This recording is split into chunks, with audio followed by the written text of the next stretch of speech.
یعنی آپ صلی اللہ علیہ وسلم نے صحابہ کو ذمہ داری دی کہ تمہارا کام ہے تم دین کو پہنچاؤ گے تمہارے بعد والوں تک جو یہاں حاضر نہیں ہیں، میرے سامنے جو غیر حاضر ہیں۔ اس عورت سے سوال کیا این اللہ، اللہ کہاں ہے؟ اللہ کہاں ہے؟ لونڈی نے اشارہ کیا اوپر ہے۔ اللہ کہاں ہے؟ اوپر ہے۔ اطلقها فإنها مؤمنہ، اللہ کے نبی نے کہا تم اس عورت کو آزاد کر دو اس لیے کہ یہ مومن ہے۔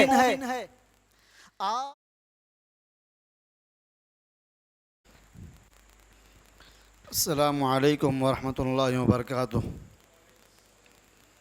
الحمدللہ رب العالمین والصلاة والسلام علی اشرف الانبیاء والمرسلین وعلى آلہ واصحابہ اجمعین، اما بعد، اعوذ باللہ من الشیطان الرجیم، بسم اللہ الرحمن الرحیم۔ فإن آمنوا بمثل ما آمنتم به فقد اهتدوا وإن تولوا فإنما هم في شقاق فسيكفيكهم الله وهو السميع العليم۔ محترم علماء کرام اور عزیز دوستو، ہمارے پاس دین نام کی جو چیز ہے اس کو ہم قرآن اور حدیث کہتے ہیں، قرآن اور حدیث کہتے ہیں۔ دین کے مسائل ہم کہاں سے لیں گے، دین کی باتیں ہم کہاں سے معلوم کریں گے؟ قرآن سے اور حدیث سے۔ دین کے مسائل معلوم کرنے اللہ تبارک و تعالی ہمیں کیا حکم دینا چاہتا ہے یہ کیسے معلوم کریں گے؟ اللہ کے رسول ہم سے کیا کہنا چاہتے ہیں؟ اس طرح دین کی باتیں، دین کے مسائل نکالنے کے اعتبار سے قرآن حدیث دونوں برابر ہیں، ایک کم ایک زیادہ نہیں، دونوں برابر۔ کس لحاظ سے؟ دین کے مسائل معلوم کرنے کے لحاظ سے دونوں برابر ہیں، دونوں مساوی ہیں۔ قرآن زیادہ حدیث کم نہیں، حدیث زیادہ قرآن کم نہیں، مسائل معلوم کرنے کے اعتبار سے۔ جو مسئلہ قرآن سے معلوم ہوتا ہے اتنا ہی اہم ہے، اور جو مسئلہ حدیث سے معلوم ہوتا ہے وہ بھی اتنا ہی اہم ہے۔ ایسا نہیں کہ قرآن سے معلوم ہوا تو زیادہ اہم ہے، حدیث سے یہ بات معلوم ہوئی تو وہ کم اہم ہے، ایسا مسئلہ نہیں ہے۔ چاہے مسئلہ آپ کو حدیث سے معلوم ہو یا قرآن سے معلوم ہو، دونوں کا مقام ایک ہی ہے، قرآن کا اور حدیث کا۔ البتہ فضیلت اور مقام کے اعتبار سے اگر دیکھا جائے تو قرآن کا مقام حدیث سے بڑا ہے۔ فضیلت اور مقام کے اعتبار سے اگر دیکھا جائے تو قرآن پہلے ہے، قرآن نمبر 1 ہے، کیونکہ قرآن یہ کلمات، یہ الفاظ اللہ تعالیٰ کے ہیں، اور حدیث میں جو کلمات ہیں، جو الفاظ ہیں، وہ اللہ کے نبی کے ہیں۔ معنی دونوں کے اندر اللہ تعالیٰ ہی کا معنی ہے۔ قرآن کی آیتوں کا معنی بھی اللہ کی طرف سے ہے، حدیثوں کا معنی بھی اللہ تعالیٰ کی طرف سے ہے۔ فرق کیا ہے؟ قرآن کے الفاظ اللہ کے ہیں، حدیث کے الفاظ اللہ کے نبی کے ہیں۔ اس طرح مقام اور مرتبہ فضیلت کے اعتبار سے قرآن پہلے حدیث بعد میں ہے، لیکن جہاں ہم دین معلوم کرتے ہیں، دین کے مسائل نکالتے ہیں، ہم دین کے مسائل اخذ کرتے ہیں، اس اعتبار سے قرآن حدیث دونوں بالکل برابر ہیں۔ مثال طور پر اگر آپ کو پتہ چلے، مثال دے رہا ہوں نماز کے بارے میں، کہ آپ نماز فرض ہے، آپ کو قرآن سے معلوم ہوا، کوئی اور مسئلہ آپ کو حدیث سے معلوم ہوا، دونوں مسائل کی اہمیت ایک جیسی ہے، اس لیے کہ دین جب آپ معلوم کرتے ہیں تو اس کے 2 سورسز ہیں، قرآن اور حدیث، اس کے 2 ذریعے، 2 مصدر ہیں، قرآن اور حدیث، یہ ہمیں سمجھنا ہے۔ اب آگے بڑھتے ہیں، ہم قرآن حدیث کو ہم سمجھیں گے کیسے؟ ہم قرآن سنت کو کیسے سمجھیں گے؟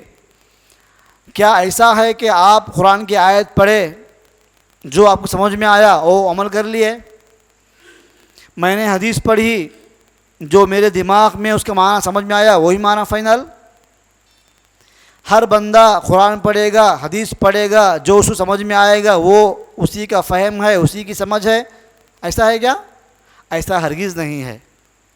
جیسا قرآن حدیث ہمارے دین کے ذریعے ہیں، سورسز ہیں، اس شرط پر کہ اس قرآن کو، اس حدیث کو صحابہ کی سمجھ کے مطابق نہ سمجھا جائے۔ صحابہ جیسا سمجھے ہیں قرآن کو اور حدیث کو، ویسا سمجھیں گے تو ہی آپ قرآن سے اس کا اصل معنی سمجھیں گے، اب حدیث سے اس کا اصل معنی سمجھیں گے۔ اگر آپ قرآن کو، حدیث کو سمجھیں گے صحابہ کی سمجھ سے ہٹ کر، صحابہ کی سمجھ سے دور ہو کر، صحابہ کی سمجھ کا انکار کر کے سمجھیں گے آپ قرآن حدیث، تو یہیں سے گمراہی کا راستہ کھلتا ہے، یہیں سے توحید کے اندر گڑبڑی پیدا ہوتی ہے، یہیں سے سنت میں بدعت کی ملاوٹ ہوتی ہے، یہیں سے عقیدے کے اندر خرابی پیدا ہوتی ہے، یہیں سے اللہ تعالی ہمیں جو بتانا چاہتا ہے اس کے خلاف معنی نکلتا ہے۔ ہم دیکھتے ہیں، ہمیں معلوم ہے جب قرآن نازل ہوا آپ صلی اللہ علیہ وسلم کے اوپر، اس وقت زمین پر کون لوگ تھے؟ کون تھے؟ صحابہ تھے۔ آپ صلی اللہ علیہ وسلم نے جو قرآن پڑھ کر کے صحابہ کو سنایا، تو کیا اللہ کے رسول نے اس کا معنی نہیں بتایا صحابہ کو؟ نہیں بتایا؟ صحابہ اکرام سب سے قریب ہیں اللہ کے رسول کے، ہم اللہ کے نبی کے 1400 سال دور ہیں۔ صحابہ اکرام پریزنٹ تھے جب قرآن نازل ہو رہا تھا، تو صحابہ اکرام نے اللہ کے نبی سے قرآن سنا، قرآن کو سمجھا، اور اللہ کے نبی نے کہا کہ میرے صحابہ کی سمجھ، میرے صحابہ نے جو دین کو سمجھا ہے ویسا ہی آپ کو فالو کرنا ہے۔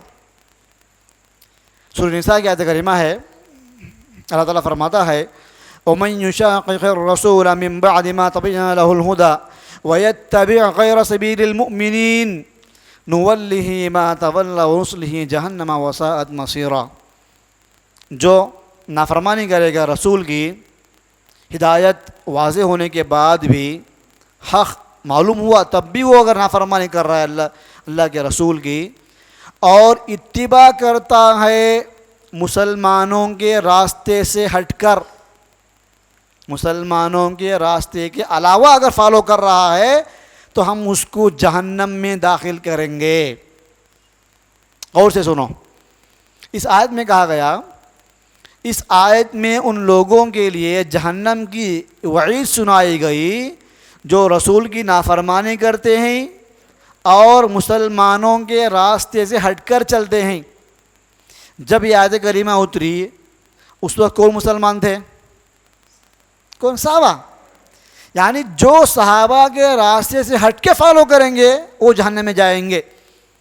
مطلب قرآن حدیث کو سمجھنے کے لیے صحابہ کی سمجھ کو لینا یہ دین کا بنیادی اصول ہے، یہ کوئی آپشنل نہیں ہے، یہ کنڈیشنل ہے۔ یہ قرآن سنت کو سمجھنے کے لیے یہ کنڈیشن ہے کہ آپ قرآن سنت کو ویسا ہی سمجھیں جیسا کہ اللہ کے رسول کے صحابہ نے سمجھا، کیونکہ انہوں نے دین کو اللہ کے نبی سے ڈائریکٹ لیا، کیونکہ ان کے استاد اللہ کے نبی تھے، ان کے معلم اللہ کے نبی تھے، وہ تربیت پہ اللہ کے نبی کے پاس رہ کر کے۔ اب جو صحابہ کی سمجھ سے ہٹ کر دین کو سمجھے گا، وہ دین کے اندر ایسی ایسی باتیں لائے گا جو نہ اللہ نے کہا ہے، جو نہ رسول نے کہا ہے۔ اس لیے ہم دیکھتے ہیں قرآن کے اندر بے شمار آیتیں ہیں، حدیث میں کہا گیا علیکم بسنتی وسنت الخلفاء الراشدین المہدیین، آپ نے ارشاد فرمایا فإنه من يعش بعدی منکم فسيرى اختلافا كثيرا، جو لوگ میرے بعد زندہ رہیں گے وہ بہت زیادہ امت میں اختلاف دیکھیں گے، دین کے معاملات میں اختلاف دیکھیں گے۔ اس وقت آپ لوگ کیا کرنا؟ علیکم بسنتی، میری سنت کو لازم پکڑنا۔ اللہ کے نبی فرما رہے ہیں میری سنت کو لازم پکڑنا، اور خلفائے راشدین کی سنت کو لازم پکڑنا۔ جب قرآن حدیث کافی ہے تو یہ ایکسٹرا کیوں؟ خلفائے راشدین کی سمجھ کو لازم پکڑو، کیونکہ صحابہ ہی ہیں جو نمبر 1 طور پر، پہلے نمبر پر دین کو اللہ کے نبی سے سنے اور سمجھے۔ اگر آپ صحابہ کی سمجھ کو ہٹائیں گے تو گویا کہ آپ اللہ کے نبی کی باتوں کا منمانی معنی بیان کر رہے ہیں، آپ اللہ کی آیتوں کا منمانی معنی بیان کر رہے ہیں، آپ آیتوں کی تفسیر کر رہے ہیں منمانی۔ حدیث میں کہا گیا ما انا علیہ اليوم واصحابی، حق پر کون رہیں گے؟ جس طریقے پر میں ہوں اور آج میرے صحابہ جو طریقے کے اوپر ہیں اس پر جو رہیں گے وہ لوگ حق پر ہوں گے۔ جس طریقے پر لوگ قرآن پر ہیں، میری سنت پر ہیں، وہ حق پر ہیں۔ اتنا ہی نہیں، جس طریقے پر میرے صحابہ آج ہیں، جب اللہ کے نبی کو فالو کرنا کافی ہے تو صحابہ کا تذکرہ کیوں آیا؟ کیونکہ اللہ کے نبی کے ہر عمل کو صحابہ دیکھے، اللہ کے نبی کی تمام باتوں کو صحابہ سمجھے، اللہ کے نبی صلی اللہ علیہ وسلم کی آیتوں کی تفسیر کو صحابہ سنے اور سمجھے۔ صحابہ اللہ کے نبی سے دین کو لیے، دین کو سمجھے، دین کو حاصل کیے اور پبلک تک پہنچائے، بعض والوں تک پہنچائے، پھر وہ لوگ بعض والوں تک پہنچائے۔ بخاری کی روایت ہے خیر الناس قرنی ثم الذین یلونہم ثم الذین یلونہم، سب سے بہترین زمانہ میرا زمانہ ہے۔ آپ نے فرمایا سب سے بہترین زمانہ میرا زمانہ ہے، پھر اس کے بعد کا زمانہ، پھر اس کے بعد کا زمانہ، 1 صدی 2 صدی 3 صدی، 300 سال کی ضمانت دی گئی کہ یہ 3 صدیاں، یہ 3 زمانے دنیا کے سب سے بہترین زمانے ہیں۔ اس کو کہتے ہیں قرون مفضلہ، فضیلت والے زمانے۔ ایسے زمانے میں ہمارا دین بالکل محفوظ تھا۔ آپ صلی اللہ علیہ وسلم سے صحابہ نے دین سیکھا، بعض والوں تک پہنچایا، تابعین تک پہنچایا، تابعین نے صحابہ سے دین لیا، بعض والوں تک پہنچایا، ان کا نام تبع تابعین ہے، ان کو ہم کہتے ہیں۔ تو یہ سمجھ کے مطابق انہوں نے جس فارمولے کو اپنایا، جو اصولوں کو انہوں نے اپنایا، ویسا آپ اگر دین کے معاملات کو سمجھیں گے تو اللہ کی مراد کو پائیں گے، اللہ تعالیٰ کیا بتانا چاہ رہا ہے اس کو آپ عمل کریں گے۔ آپ بات سمجھ میں آ رہی؟ قرآن نے کیا کہا اہل کتاب کے بارے میں، یہود و نصارہ، فَإِنْ آمَنُوا بِمِثْلِ مَا آمَنْتُمْ بِهِ فَقَدِ اهْتَدَوْا، اگر یہ یہودی اور نصرانی لوگ ویسا ایمان لائیں گے جیسے یہ میرے صحابہ ایمان لائے، جیسے تم لوگ ایمان لائے ہو، صحابہ سے مخاطب ہے قرآن، صحابہ جیسا تم ایمان لائے ویسا ایمان لائیں گے یہودی اور نصرانی، فَقَدِ اهْتَدَوْا، تو ہدایت پائیں گے، ہدایت یافتہ ہوں گے، صحیح راستے پر ہوں گے۔ فَإِن تَوَلَّوْا فَإِنَّمَا هُمْ فِي شِقَاقٍ، اگر یہ آپ جیسا ایمان نہیں لائیں گے، روگردانی اختیار کریں گے تو وہ اختلاف میں پڑ جائیں گے۔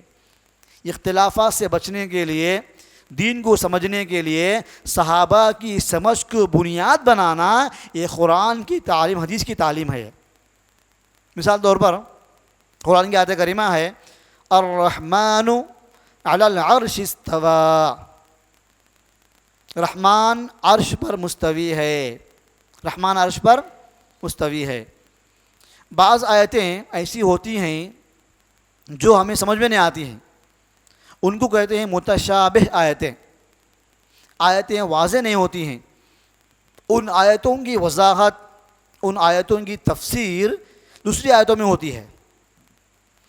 یہ جو آیت کریمہ ہے اللہ عرش پر مستوی ہے، عبداللہ بن عباس کہتے ہیں، مفسر قرآن تھے عبداللہ بن عباس، کہتے ہیں کہ یہاں استوا کے معنی ہیں ارتفع، بلند ہونا، اللہ تعالیٰ عرش پر بلند ہوا، اللہ عرش سے بھی اوپر ہے۔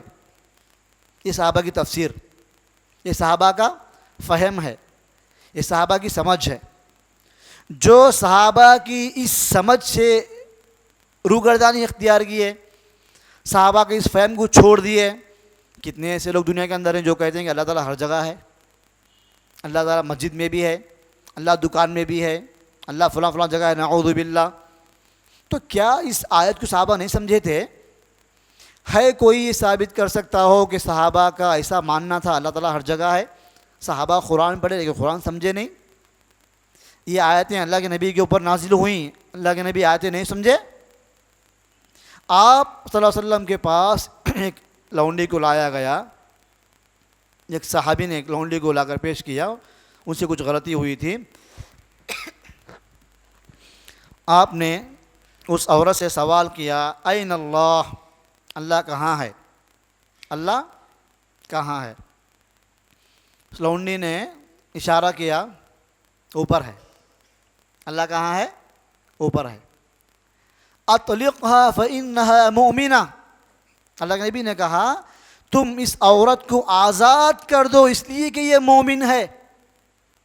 آپ صلی اللہ علیہ وسلم نے عورت کو مومن قرار دیا، عورت کے ایمان کی گواہی دی اس بنیاد پر کہ وہ عورت اللہ کو اوپر مان رہی ہے، ہر جگہ نہیں مان رہی ہے۔ بات سمجھ میں آ رہی؟ اور عورت ہر جگہ اللہ کو نہیں مان رہی ہے، اللہ کو اوپر مان رہی ہے وہ۔ تو عورت سمجھی تھی۔ آپ صلی اللہ علیہ وسلم نے آیتیں پیش کی لوگوں کے سامنے، قرآن کی جو آیت کریمہ ہے وَهُوَ مَعَكُمْ أَيْنَمَا كُنْتُمْ، تم جہاں بھی ہو تمہارے ساتھ ہے اللہ۔ اس آیت کا معنی صحابہ کبھی یہ نہیں سمجھے کہ اللہ ہر جگہ ہے، یہی گمراہی ہے۔ صحابہ اس آیت کا معنی کبھی یہ نہیں لیے، یہ بیان نہیں کرے کہ اللہ ہر جگہ ہے۔ قرآن جو کہتا ہے اللہ تمہارے ساتھ ہے، اس کا مطلب یہ لیے ہمارے مفسرین کہ اللہ تعالیٰ علم کے لحاظ سے ہر جگہ، تم جہاں بھی ہو اللہ تعالیٰ آپ کو جانتا ہے، آپ جہاں بھی ہو آپ اللہ کے علم کے باہر نہیں ہیں، اللہ کے علم کے انڈر ہی ہیں آپ جہاں بھی ہو۔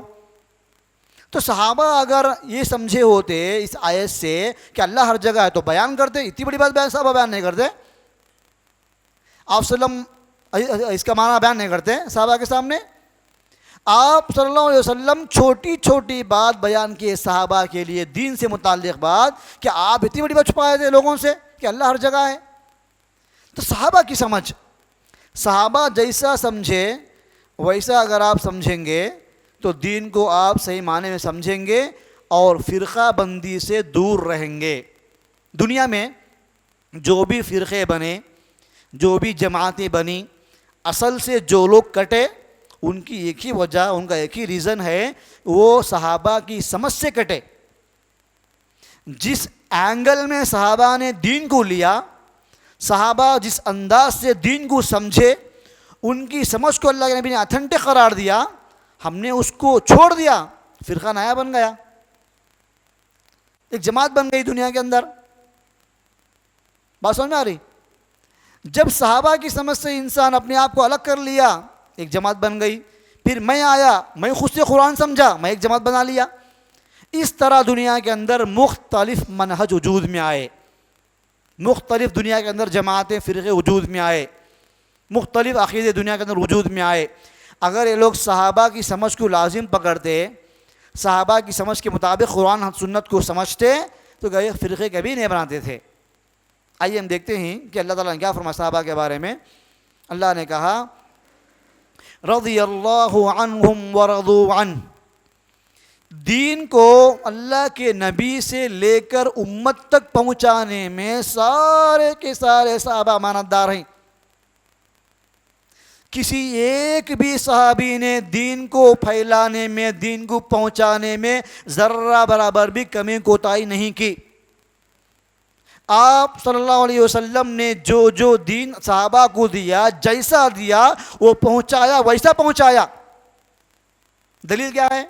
دیکھو، آپ صلی اللہ علیہ وسلم حجۃ الوداع کے موقع پر آپ نے خطبہ دیا، تقریباً 1.25 لاکھ صحابہ تھے میدان کے اندر۔ آپ نے فرمایا فَلْيُبَلِّغِ الشَّاهِدُ الْغَائِبَ، جو لوگ یہاں حاضر ہیں میدان میں، وہ غیر حاضر لوگوں کو یہ اسلام کا پیغام پہنچا دیں۔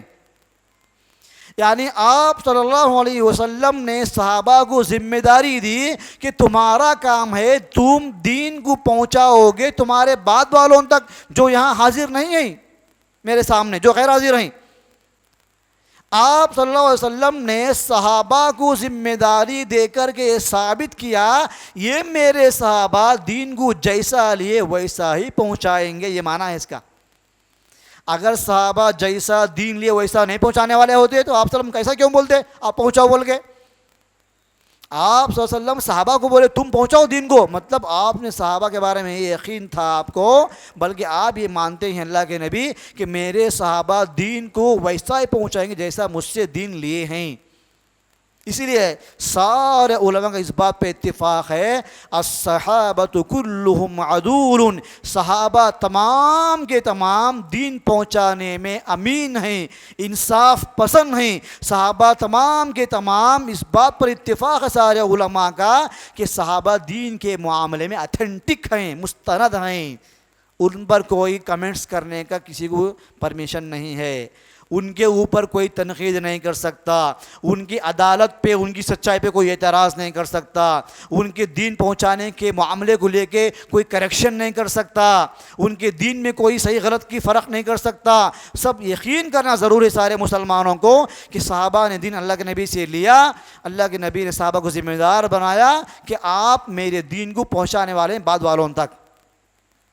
صحابہ کے بعد جو لوگ آئے، حدیث کی سند کے اندر بہت سے راوی ہوتے ہیں، ہم سنتے ہیں فلاں راوی ضعیف ہے، فلاں راوی جھوٹا تھا، فلاں راوی حدیثیں بناتا تھا اس لیے حدیث ضعیف ہے۔ یہ سارے مسائل صحابہ کے بعد کے لیے ہے، صحابہ کے لیے نہیں۔ یہ حدیث فلاں صحابی بیان کرے بس صحیح ہے، وہ خلاص۔ غیر صحابی اگر اس کا تذکرہ آتا ہے حدیث میں تو دیکھنا پڑے گا کہ وہ راوی سچا تھا، جھوٹا تھا، حدیثیں بناتا تھا کیا، حدیثیں گھڑتا تھا یا خیانت کرتا تھا، اس کا حافظہ کمزور تھا کیا، وہ بدعتی تھے کیا، سب دیکھیں گے۔ صحابہ کا نام آیا، نو کریکشن، اس لیے کہ اللہ کی طرف سے یہ صحابہ سلیکشن ہیں، یہ صحابہ منتخب ہیں اللہ تعالیٰ کی طرف سے۔ اللہ تعالیٰ نے صحابہ کو ایسا بنایا کہ صحابہ اکرام کی بارے میں، صحابہ اکرام کی عدالت اور ان کے انصاف، ان کی استنادی حیثیت، ان کے اتھینٹک ہونے میں شک کرنے والا گویا کہ وہ اللہ کے نبی پر شک کر رہا ہے۔ امام ابن عثیمین رحمہ اللہ نے بیان کیا ہے، صحابہ کے اوپر کمنٹس کرنا اللہ کے نبی پر کمنٹس کرنے کے برابر ہے۔ صحابہ کے شان میں گستاخی کرنا، صحابہ کی زندگیوں میں غلطیاں اور عیوب نکالنا، ان کی عدالت کو، ان کی سچائی کو مشکوک بنا کے پیش کرنا، گویا کہ وہ اللہ کے نبی کو جھوٹا بنا رہا ہے۔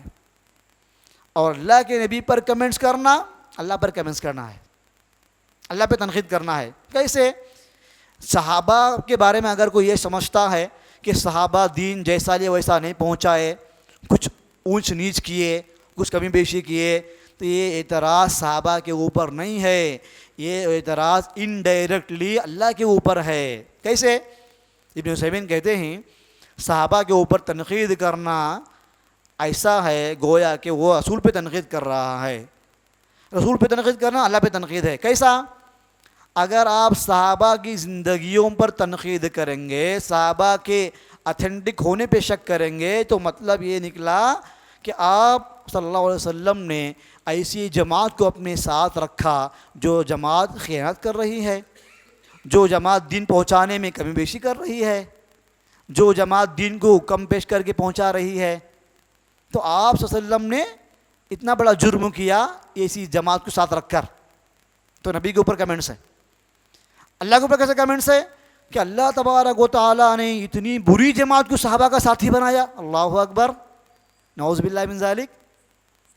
اسی لیے صحابہ کے بارے میں جو بھی آدمی اپنی زبان دراز کرتا ہے، جو انسان انگلی اٹھاتا ہے، اعتراض پیدا کرتا ہے، ان کی سمجھ کو، ان کے فہم کو ٹارگٹ بناتا ہے، تو سمجھو وہ آدمی کسی دوسرے فرقے سے امپریس ہوا ہے، متاثر ہوا ہے، وہ آدمی دین کی صحیح سمجھ کے خلاف جا رہا ہے، وہ اپنی خلاف ورزی کو ظاہر کر رہا ہے صحابہ کی شان میں گستاخی کرنے کے ذریعے۔ بات سمجھ میں آ رہی؟ اس لیے صحابہ کی سمجھ ہمارے لیے حجت ہے، ہم دین سمجھ سکتے ہی نہیں۔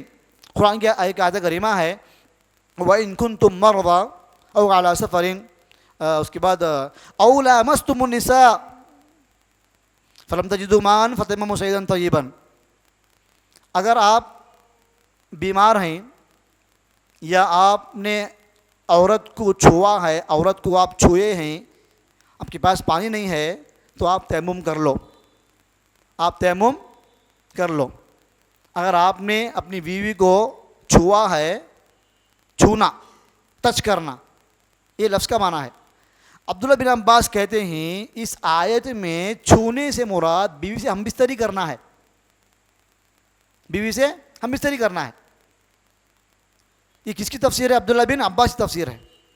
تو صحابہ کرام کے ہوتے ہوئے آیتیں نازل ہوئیں، قرآن نازل ہوا، صحابہ نے اللہ کے نبی کو لائیو دیکھا، ان سے دین لیا، دین پہنچایا، وہی فہم دین کے معاملے میں معتبر ہے جو صحابہ نے ہم کو عطا کیا ہے۔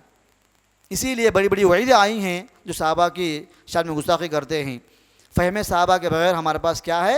بس گمراہی ہے۔ قرآن کہتا ہے ان کے بارے میں، صحابہ کے بارے میں، محمد الرسول اللہ والذین معہ اشداء علی الکفار رحماء بینہم، محمد اللہ کے رسول ہیں جو ان کے اوپر ایمان لائے صحابہ کرام کافروں پر بہت سخت ہیں، کفر کے معاملے میں بہت اسٹرانگ، بہت مضبوط ہیں، بہت سخت ہیں، بہت کڑک ہیں، رحماء بینہم آپس میں بہت نرم دل ہیں۔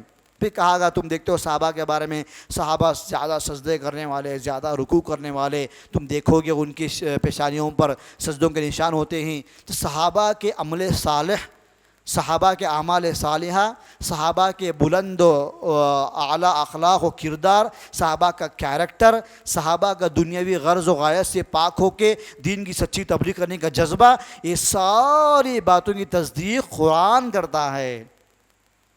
قرآن، اس لیے قرآن نے سرٹیفکیٹ دے دی، رضی اللہ عنہم ورضوا عنہ، رضی اللہ عنہم ورضوا عنہ۔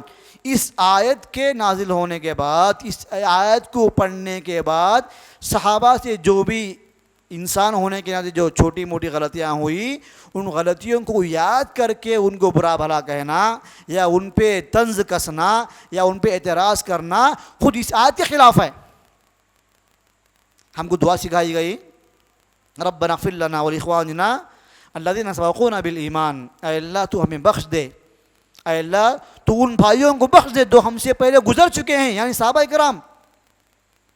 صحابہ کے بارے میں کہا گیا صحابہ اللہ سے راضی، اللہ صحابہ سے راضی، صحابہ اللہ سے راضی، اللہ صحابہ سے راضی۔ تو صحابہ کی رضامندی کی سرٹیفکیٹ اللہ کی جانب سے ملنے کے بعد ان کی شان میں گستاخی کرنا اللہ کی اس آیت کے اوپر اعتراض ہے۔ الغرض خلاصہ کلام یہ ہے کہ ہم دین کو سمجھتے ہیں اگر صحابہ کے مطابق، سلف صالحین کے مطابق، تو ہمارا دین محفوظ ہے، ہمارا عقیدہ محفوظ ہے، ہمارا ایمان صحیح ہے۔ اگر ہم دین میں صحابہ کے فہم کو چھوڑ دیں گے، صحابہ کے فہم کو چھوڑ دیں گے، سلف صالحین کے فہم کو چھوڑ دیں گے، ہم گمراہیاں لائیں گے۔ اب دیکھتے ہیں دنیا کے اندر کتنے لوگ ہیں جو گمراہی کے اندر ڈوبے ہوئے ہیں، ان کی ساری گمراہیوں کا ایک ہی حل ہے کہ وہ پلٹ کر کے اپنے پیچھے جائیں، یعنی صحابہ تک جائیں۔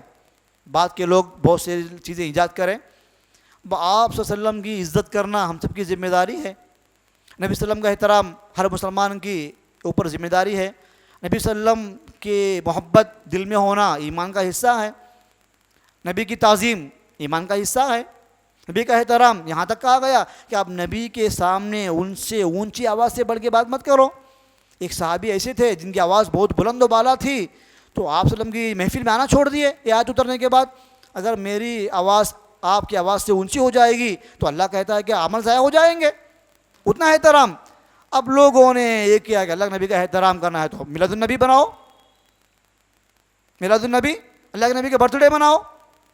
اللہ کے نبی کی عزت کا یہ معنی کون دکھائے؟ صحابہ تو نہیں دکھائے۔ کیا صحابہ اللہ کے نبی کے احترام کو سمجھتے نہیں سمجھتے تھے؟ صحابہ کو معلوم تھا نہیں معلوم تھا کہ اللہ کے نبی کا احترام کیسا ہوتا ہے؟ اللہ کے نبی کا احترام اللہ کے نبی کو ماننے میں، ان کی باتوں پر ایمان لانے میں، ان کی باتوں پہ تصدیق کرنے میں، ان کی اطاعت کرنے میں، ان کا نام ادب سے لینے میں، ان پر درود سلامتی بھیجنے میں اللہ کے نبی کا احترام ہے۔ سب چیزیں آپ چٹ کر کے آپ برتھ ڈے کے اوپر جا کے بیٹھ گئے، یہ اللہ کے نبی کا احترام ہے۔ عیسائی وہی کہتے ہیں، عیسائی لوگ، اگر آپ سے واسطہ پڑا ہے کبھی عیسائیوں سے، بولیں گے وہ لوگ مسلمان عیسیٰ علیہ السلام سے محبت نہیں کرتے، یہ عیسائیوں کا ماننا ہے۔ مسلمان عیسیٰ علیہ السلام کا احترام نہیں کرتے۔ کیوں نہیں کرتے بھائی؟ مسلمان کہتے ہیں کہ عیسیٰ علیہ السلام اللہ کے بندے ہیں، ہم کہتے ہیں اللہ کا بیٹا ہے، بیٹا قریب بندہ قریب، بیٹا قریب ہے تو بیٹا بولنے میں ان کا احترام ہے، بندہ بولیں گے تو ان کا ریسپیکٹ نہیں دے رہے آپ. یہ کانسیپٹ کون دیا آپ کو؟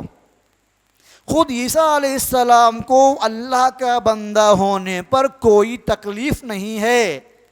عیسیٰ علیہ السلام کو اللہ کا بندہ ہونے پہ کوئی عار نہیں ہے. ان کو ٹینشن نہیں عیسیٰ علیہ السلام کو یہ معاملے میں. ہم کہہ رہے ہیں کہ احترام کے نام پہ ہم اللہ کا بیٹا بولیں گے. تو اپنے باطل نظریات کو، باطل عقائد کو پروموٹ کریں گے. لوگ کیا کرتے ہیں، ایسے بہت سے ڈائلاگ پیدا کر کے کیا کرتے ہیں، آپ کے پاس اہل حدیثوں کے پاس خاص کر اولیاء کا احترام نہیں ہے، آپ ڈائریکٹ اللہ سے دعا کرتے، آپ ہم ان کے وسیلے سے اللہ سے مانگتے، ہم ان کو عزت دیتے، آپ عزت نہیں دیتے. تو یہ معنی کہاں سے لیا آپ؟ اللہ کا احترام، نبی کا احترام، شریعت کا احترام کا معنی کہاں سے لیں گے آپ؟ خود سے طے کریں گے. میں بولوں گا فجر کی نماز کا احترام ہے کہ آپ 4 رکعت نماز پڑھو، فرض نماز آپ 2 پڑھ رہے ہیں، آپ کے دل میں محبت نہیں ہے نماز کی، آپ 2 پڑھ رہے ہیں فرض نماز، میں پڑھوں 4 پڑھتا ہوں، میں مغرب 3 پڑھے آپ، میں 6 پڑھوں گا. میرے دل میں ایکسپیکٹ ہے عبادت کا، محبت ہے، مجھے شوق ہے عبادت کرنے کا. ہر آدمی اپنے حساب سے اگر سمجھے گا دین کو، گمراہیوں کا ایک انبار لگے گا. جو کمپنیاں کھلی گمراہیوں کی اسی وجہ سے کہ انہوں نے صحابہ کے دین کو چھوڑ دیا. اللہ تعالیٰ ہم تمام مسلمانوں کو فہم صحابہ کا متبع بنائے. اللہ ہم سب کو سچا پکا دین نصیب فرمائے. بارک اللہ فیکم، جزاکم اللہ خیرا.